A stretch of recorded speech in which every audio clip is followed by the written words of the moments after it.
ඇතුලේ නිරීක්ෂණ කුටයක් සහිත බෝට්ටුවක්. ඒ නම ස්මික් ටිටාන්. දල වශයෙන් පරිවර්තනය කළොත් ඒ තේරුම රහස් නිරීක්ෂකයා වශයෙන් කිව හැකියි. ඩොල්ෆින් මසුන් නිරීක්ෂණයට ස්මික් ටිටාන් හරියකි.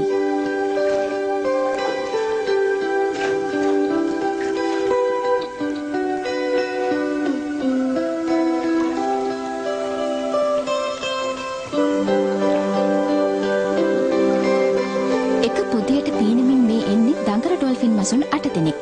බෝට්ටුව දැකලා ඔවුන්ගේ කුතුහලය ඇවිස්සිලා.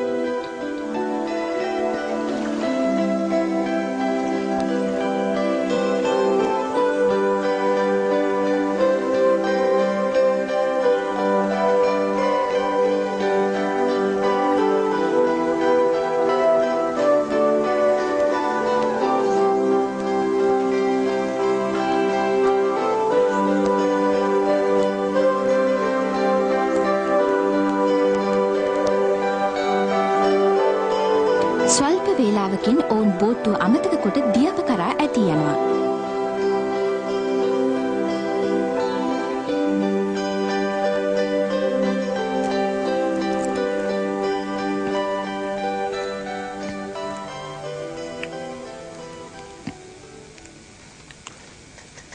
දියයට නරඹන නිරීක්ෂණ කුටිය මට හොඳට පුරුදු තැනක්. මගේ නම බර්න් වූෂිෂ්. ගැල්වෙස්ටන්හි ටෙක්සාස් විශ්වවිද්‍යාලයේ සාගර ජීව විද්‍යාඥයෙක් වන මම ඩොල්ෆින් මසුන් පිළිබඳව හදාරන්නේ අවුරුදු 20ක පටන්. මේ චිත්‍රපට මාලාව වුන් පිළිබඳව අධ්‍යයනයක්. ඩොල්ෆින් මසුන්ගේ ජීවන තොරතුරු සොයමින් රටවල් ගණනාවකට අප ගොස් තියෙනවා. මනුෂ්‍යයන්ගෙන් ඔවුන්ට සිදුවන හිරිහැර ගැනත් අපට දැනගන්න ලැබුණා. ඒ පිළිබඳ ශෝකජනක කතා කීපයක් කියන්න පුළුවන්. උදාහරණයක් වශයෙන් කිව්වොත් බොහෝ ඩොල්ෆින් මසුන් මිනිසා අතින් මැරෙනවා. ඩොල්ෆින් මසුන්ට මිනිසා දක්වන ආදරය අලුත් දෙයක් නෙවෙයි.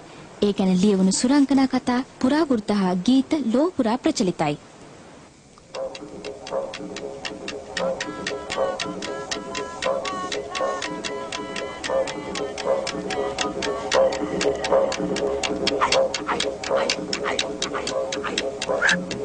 අප මේ ඇවිත් ඉන්නේ ස්ට්‍රැඩ්බ්‍රොක් දූපතට. එය පිහිටා තිබෙන්නේ ඕස්ට්‍රේලියාවේ ක්වීන්ස්ලන්තයට ඔප්පින්. ඕස්ට්‍රේලියාවේ ආදිවාසීන්ගෙන් පැවතෙන තරුණ පිරිසක් සිය පාරම්පරික සංගීතයට රඟපාන මේ නැටුමෙන් පිළිබිඹු වන්නේ ඉපැරණි ධීවරයන් ඩොල්ෆින් මසුන්ගේ උදව් ඇතිව තම ජීවනෝපාය සලසාගත් අන්දමයි.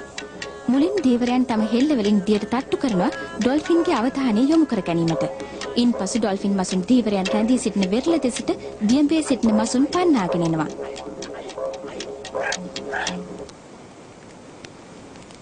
පැලෑටි හා සත්ව වෙස්ගත් භූතාත්ම පොළොව මත විසූ යුගයක් තිබුණු බව ආදිවාසීන්ගේ විශ්වාසයයි. එබඳු ඩොල්ෆින් මසුන්ද සිටි අතර ඔවුන් හැඳින්වුනේ ඩිංගින් ජාපා යන නමිනුයි. එක දවසක් දිවි මෝරකු මේ ඩොල්ෆින් මසුන් ගිල දැමූ බව කතා පුවතේ සඳහන් වෙනවා. කලකට පසු ඔවුන් මිනිස් වෙසින් යළිත් පහළ වුණාලු. මේ පැරණි කතා අද බාල පරපුරට කියා දිය හැකි ආදිවාසීන් සිටින්නේ ටික දෙනයි. ශතවර්ෂ දෙකකට පමණ ඉහතදී යුරෝපීයන් ඕස්ට්‍රේලියාවට පැමිණීම ආදිවාසික සංස්කෘතියට නපුරු අන්දමින් බලපෑවා. නුනුකල් ගෝත්‍රයට අයත් වයස්ගතම තැනැත්තිය තමයි ඕජරු. සිහින යුගයේ ඩොල්ෆින් මසුන් ගැන ඇය කියන කතාව ලස්සනයි. මේ ළමයින්ට අද මම කියන කතාව සුප්‍රසිද්ධ ඒ වගේම විශේෂ වෘත්තාන්තයක්. ඒත් ඒක නූනුකල් ගෝත්‍රයට සම්බන්ධ එකක් නෙවෙයි. කුන්මමෙරි ගෝත්‍රයේ කතාවක්. එක කාලෙක හිටියා ගුරුංජු කියලා මිනිහෙක්. ඔහු හොඳ දඩයක්කාරයෙක්. දඩයමට බල්ලන් පුරුදු කරන්නට ඔහු හරි හපනෙක්. හැම උදයකම වෙරළට යන ඔහු දඩයම් කරන සතුන් කොටු කරගන්න හැටි, සැඟවී සිට උන් අල්ලගන්න හැටි තම බල්ලන්ට පුරුදු කළා. මෙහෙම අවුරුදු ගණනාවක් ගත වෙද්දී මහලු ගුරුංජු මිය ගියා. ගෝත්‍රය අයට හරි දුකයි. දවස් ගණන් රෑ ගණන් ඔවුන් අඬ අඬ හිටියා. ටික දවසකට පස්සේ වැඩිහිටියෙක් කිව්වා දැන්වත් ඇඬීම නවත්තලා ජීවත් වෙන විදියක් ගැන හිතන්න කියලා. වෙරළට ගිහින් ටිකක් සතුටු වෙන්න ඔහු ළමයින්ට කිව්වා. වෙරළට ගිය ළමුන් මුහුද දිහා බලාගෙන ඉන්න ගමන් අන්න කියලා කෑ ගැහුවා. and pointed out to sea, and then they said, අන්න කුරුංජි ඇවිත්. එයා අපිට මසුන් අල්ලන්න උදව් වෙන්න "He has හදනවා. come back from his old dream time ඕන් to a එහෙම new හිතුවේ dream time." And දිය he පිට was කරනම් කසමින් යන praying dolphin for මත්ස්‍යයෙකු දැකලයි. dolphins to chase the fish to shore so that his tribe could still catch them.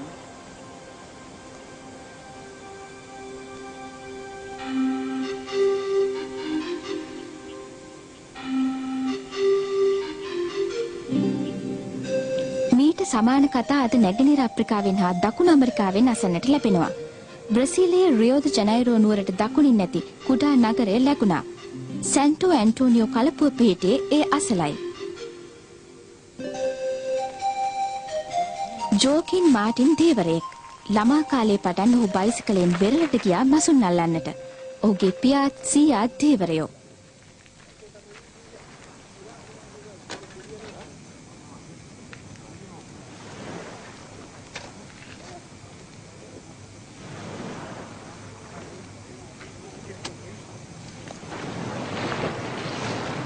සරු මාළු හයිනක් කොටු කර ගැනීමේ බලාපොරොත්තුවෙන් තවත් ධීවරයන් 30 දෙනෙකු ඔහුත් සමග වෙරළේ රැඳී ඉන්නවා.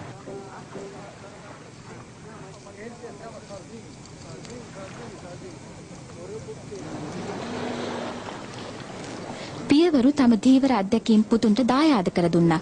දැල්පන්න රැක බලා ගන්න හැටිත් කියලා දුන්නා.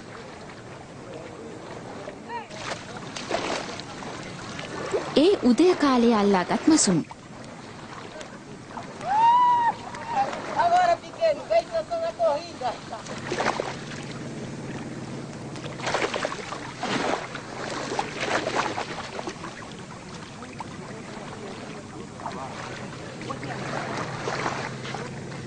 ජෝකින් වාසනාවන්තයි.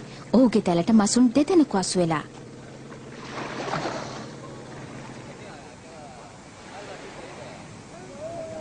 අපරභාගයේදී සියලු ධීවරයෝ යලිත් දියට පසිනවා ඩොල්ෆින් මසුන් නැවතත් ඒවි කියන බලාපොරොත්තුවෙන්. ඔවුන් තම දරු මුණුපුරන්ටත් උදව් පිණිස ඉදිරියටත් බොහෝ කාලයක් ඒවි කියලයි හැමදෙනාගේම අපේක්ෂාව.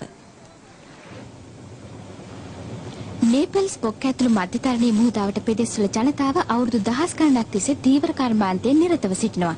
කැප්‍රි දිවයිනේ ධීවරිනුත් ඒ වගේයි.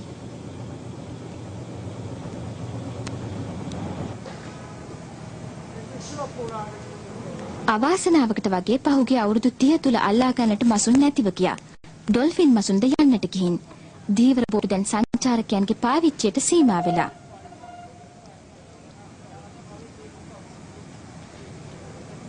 උම්බැටෝ රොකෝ කියන අතීත කතන්දරයයි මේ. È un vero peccato che adesso se ne vedono di meno i delfini, perché per me e per gli altri pescatori era un piacere vederli, ci facevano compagnia, e specie in periodi in cui stavano in amore, saltellavano fuori dall'acqua, facevano capriole, era così bello vederli e avere la loro compagnia. කැප්‍රි දූපතට අයත් මුහුදු සීමාවේ දැන් dolphin මසුන් දකින්නට නෑ. ජලය අපවිත්‍රී තිබීම නිසා ඔවුන් හා සෙසු මසුන් ඈත මුහුදට ගිහින්. නේපල්ස් බොක්කේ ගමන් කරන යාන්ත්‍රික බෝට්ටුවල ഘോഷාව ඔවුන්ගේ ජීවන රටාවට බාධාවක් වෙලා.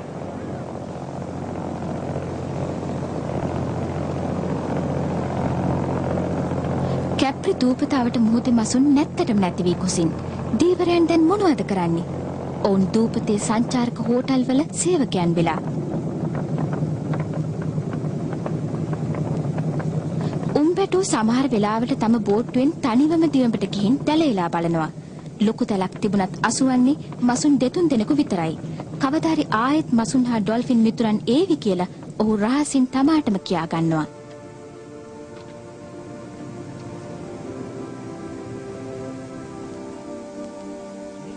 ඩොල්ෆින් මසුන් වාසනාව ගෙනෙන බව පුරාණ නාවිකයන් හා ධීවරයන් විශ්වාස කළා. සිය නැව සමග එක පෙළට ඩොල්ෆින් මසුන් පීනනු දැකීමෙන් ඔවුන් ලබන්නේ අසීමිත සතුටක්. විපතට පත් වූ නැව් බේරා ගන්නට ඩොල්ෆින් මසුන් උදව් වූ ආකාරය ගැන කතාන්දර බොහෝ තියෙනවා. ඔවුන් කුණාටු හා මිහිඳුන් පටල මැදින් නැව් පදවාගෙන යන්නට නාවිකයන්ට මඟ පෙන්වූ හැටි සහ මුහුදුපත් වූ නැව්වල නාවිකයන් පිට උඩ තබාගෙන ගොඩට පීනූ හැටි විස්තර කෙරෙන කතා ඒ අතර සුලභයි.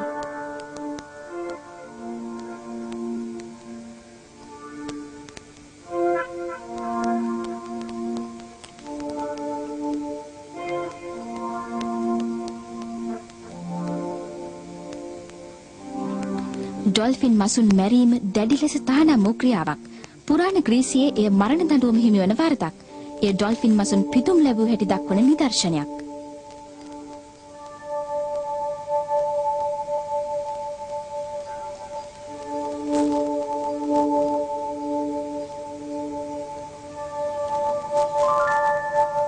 මුහුදු ගමන්වල යෙදෙන බොහෝ දෙනා ඩොල්ෆින් මසුන් ලං කර ගන්නට නොහැකි නම් ඔවුන්ගේ රූ සටහන ඇති කාසි හෝ ළඟ තබා ගන්නට ප්‍රිය කරනවා.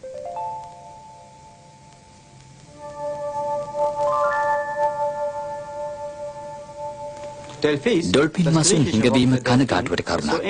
ඔවුන් ඉන්නකොට දීවරයන් හරි කැමතියි. ඔවුන් අප සමග එකට පීනනවා. ඇතැම් විට දියෙන් උඩට පැන කරනම් ගහමින් පෙම් කෙලෙන නාබර ඩොල්ෆින් මසුන් දැකීම හරිම සතුටක්. ඩොල්ෆින් සතු ඇති ප්‍රඥාව හා ශක්තිය නිසා උන් දේවත්වයට ආරෝපණය කළ අවස්ථාද දක්නට හැකියි.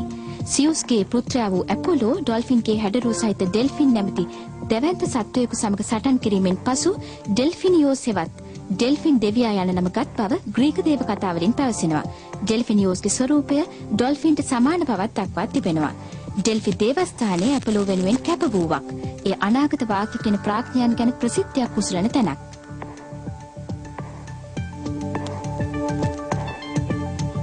ඩොල්ෆින් මසුන් දෙවියන්ගේ සහ මිනිසුන්ගේ සෙල්ලක්කාර මිත්‍රයන් ලෙසට බොහෝ අවස්ථාවල නිරූපණය කෙරෙනවා.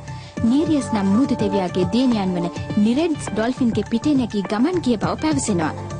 ඩොල්ෆින්ගේ දත් සහිත අශ්වයෙකු ලෙස ඒ සත්වයා නිරූපණය වී තිබෙනවා.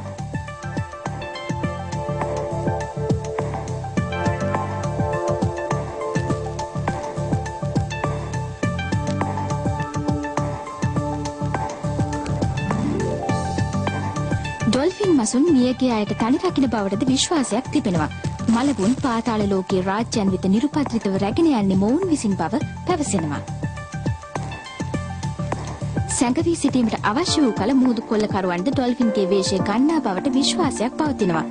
තමාගේ නෞකාවට පහර දුන් මුහුදු කොල්ලකරුවන් සශ්‍රීකත්වයේ හා මුද්‍රික පානී දෙවියා වන ඩයොනීසස් විසින් ඩොල්ෆින් මසුන් බවට පත් කරනු ලැබුවා.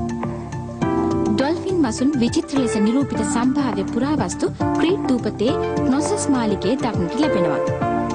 මේ බිත්ති මූර්තීන් අවුරුදු 3400කට වඩා පැරණි. මහත් ආදරයෙන් හා ජීවමානන්දමින් නිරූපිත ඩොල්ෆින් මසුන් දකින විට එදා ඔවුන් කොතරම් ජනප්‍රියව සිටියාදැයි වැටහෙනවා. ඩොල්ෆින්ට ග්‍රීක භාෂෙන් කියන්නේ ඩෙල්පිස් කියලායි. ග්‍රීක භාෂෙන් ගර්භාෂයට කියන නමත් ඩෙල්පිස්. ඩොල්ෆින් මත්ස්‍යයා සියලු ජීව ප්‍රවාහයන්ගේ උල්පත නැත්නම් ප්‍රභවය වශයෙන් සැලකෙන මුහුදේ බලමහිමිය නියෝජනය කරන සත්වයක් වශයෙන් පුරාතන ග්‍රීකයන් සැලකූ බව ඉන් පෙනී යනවා. ඩොල්ෆින් සතු ඇති ප්‍රඥාව සහ ශක්තිය නිසා උන්ට දේවත්වයේ ආරෝපණය කළ අවස්ථාද දක්නට තිබෙනවා. සියුස්ගේ පුත්‍රයා වූ ඇපොලෝ ඩොල්ෆින්ගේ හැඩරුව සහිත ඩෙල්ෆින් නැමැති දැවැන්ත සත්වයෙකු සමග සටන් කිරීමෙන් පස්සේ ඩෙල්ෆිනියෝස් හෙවත් ඩොල්ෆින් දෙවියා යන නම ගත් බව ග්‍රීක දේව කතාවලින් පැවසෙනවා. On the way to Pelorus Sound. Dolphin මසුන් දක්නට ලැබුණ විට මිනිසුන් කැළඹීමට පත්වන අන්දම පැරණි වාර්තා චිත්‍රපටවල දැක්වෙනවා. වර්ෂ 1912 දී ෆෙලුරෝස් ජැක් නවසීලන්තයේ එවැනි ආందోලනයක් ඇති කළා. The legendary dolphin Pelorus Jack delighted thousands of travelers as he guided their ships past Pelorus Sound to and from French Pass for nearly 30 years. In that time he gained a worldwide reputation, which lingered on long after his mysterious disappearance in 1916. From French Pass to the Hokianga Harbour 40 years later, in the summer of 1956, where the few residents of the tiny seaside town of Opanoni took the protection of a new dolphin into their own hands. What's the way to Opanoni? That was the question asked by curious sightseers from all over the North Island as they flocked to the Hokianga, drawn by reports of a tame dolphin called Opo, which every weekend drew hundreds of cars and buses to Opanoni Township. ඕපෝ ඔහු ගැන ගීතයක් පවා රචනා කළා. I'm off for the crazy dolphin, the kids think I'm mighty. When I give them all a fishy back right, and a game of four in the swishy tide, I'm one fish that'll never get right, unserved in fat for tea, and I live at Opanoni by the sea. Everybody loves him at Opanoni Bay. He's such fun for old and young. They all want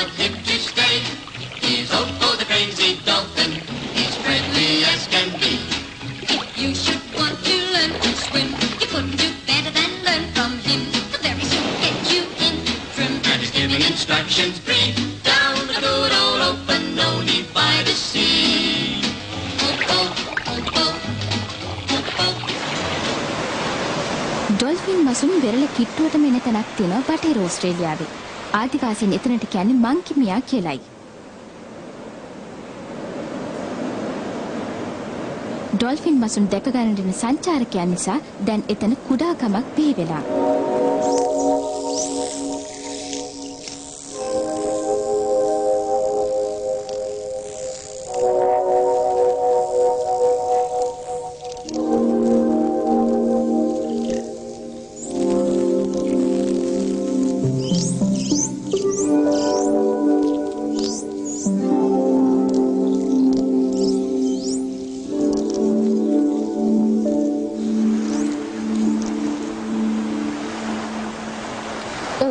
පෝලිං ගහලා ඉන්නේ හරියට බසයක් යනකල් බලා ඉන්නවා වගේ.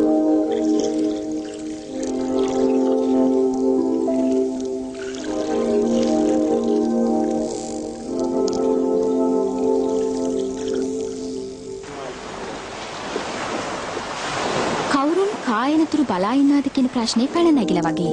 Dolphin මසුන් යනතුරු මිනිසුන් බලා ඉන්නවද? මිනිසුන් යනතුරු ඩොල්ෆින් බලා ඉන්නවද?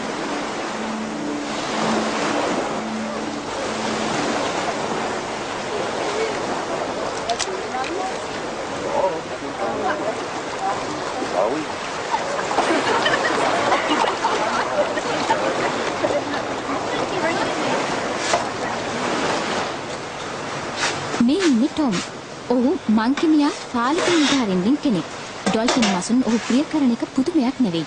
සෙසු අය ළඟ නැති දෙයක් ඔහු වෙත තියෙනවා.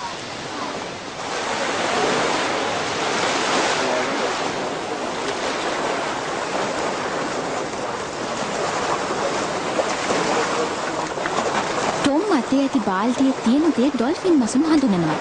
ඒ නිසායි ඔහු අසලටම ඇවිත් ඉන්නේ. Everybody go right back on the beach, please.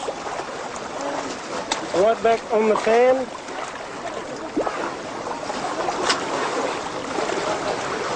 Move right back, please. Move you right back, mate. If you go right back, we'll go up and down and we'll get a chance to see all the dolphins and everybody will get a chance to take the photos and maybe see the dolphins. I think you're just going to have to take wherever it's from. Yeah. They're not going to do what you want to do. But that whole thing, it doesn't matter. Now, while we're feeding, we'll ask people to come out, we'll pull you out from the crowd, and we want you to come out, you feed the dolphins, you don't touch them, when you do, you go straight back inshore. Bring the fish out of the bucket. Put it down in the dolphins now. Tom සියලුම dolphin වසුන් හඳුනනවා. ඔවුන්ට නොයෙක් නම් දාලා තියෙනවා. මිනිකි, එයා ගෑනු සතෙක්.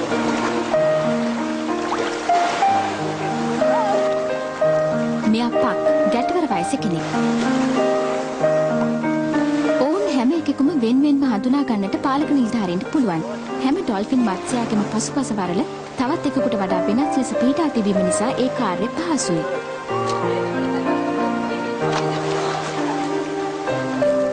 මේ වයස්ගත කාන්තාවගේ නම හෝලි ෆින්. මේ ඩොල්ෆින් පවුලේ ආච්චියම තමයි එයා.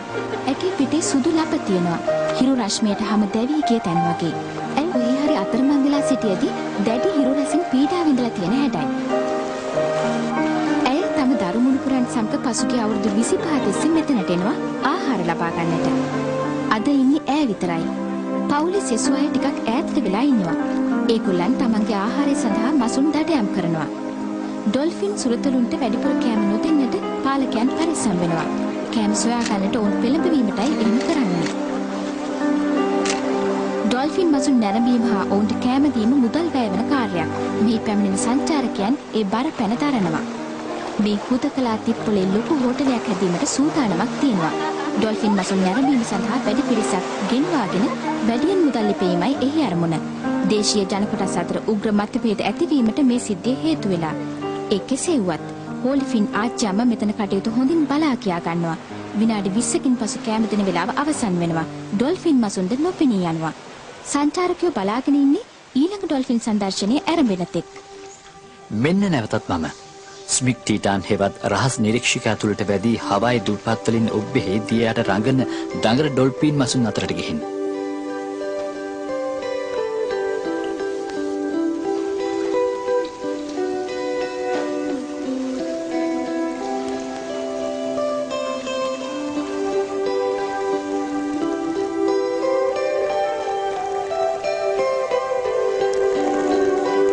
සමහරුන් මගේ නිරීක්ෂණ කුටිය ළඟටම ඇවිත් සිසන් දිහා බලමින් මදක් ක්‍රීඩා කරමින් හා බොහෝසේ හඬ නගමින් ඔවුන් පිහිනා යන්නේ ඊට හැමින්.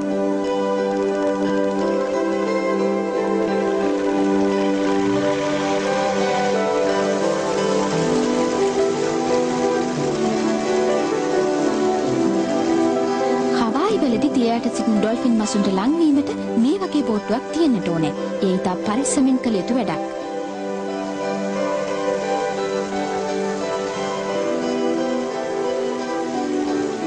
ඒ සඳහා විශේෂ නිල අවසර පත්‍රයක් ලබා ගන්නට ඕනේ. ඒවා නිකුත් කෙරෙන්නේ විද්‍යාඥයන්ට පමණයි.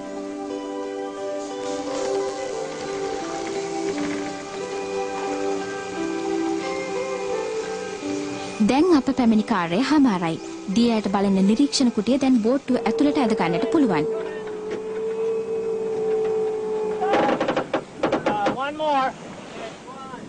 මේ යාන් උස්මාන් ලින් ඔස්මික් ටිටාන් මගින් ගැඹුරු තියේ දඟර ඩොල්ෆින් මසුන් ජීවත් වන ආකාරය පරීක්ෂා කරන්නෙක්.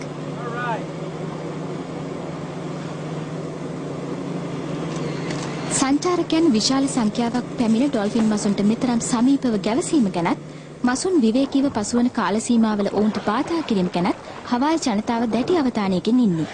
දඟර ඩොල්ෆින් මසුන් සමග එක්ව කිමිදීමට සංචාරකයන්ට තහනම්.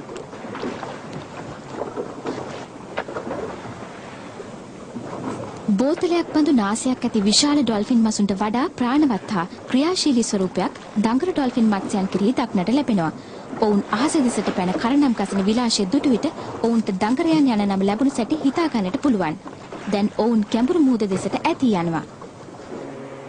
ස්මික් ටිටාන් යාත්‍රාවත් ආපසු යන්නට පිටත් වෙලා.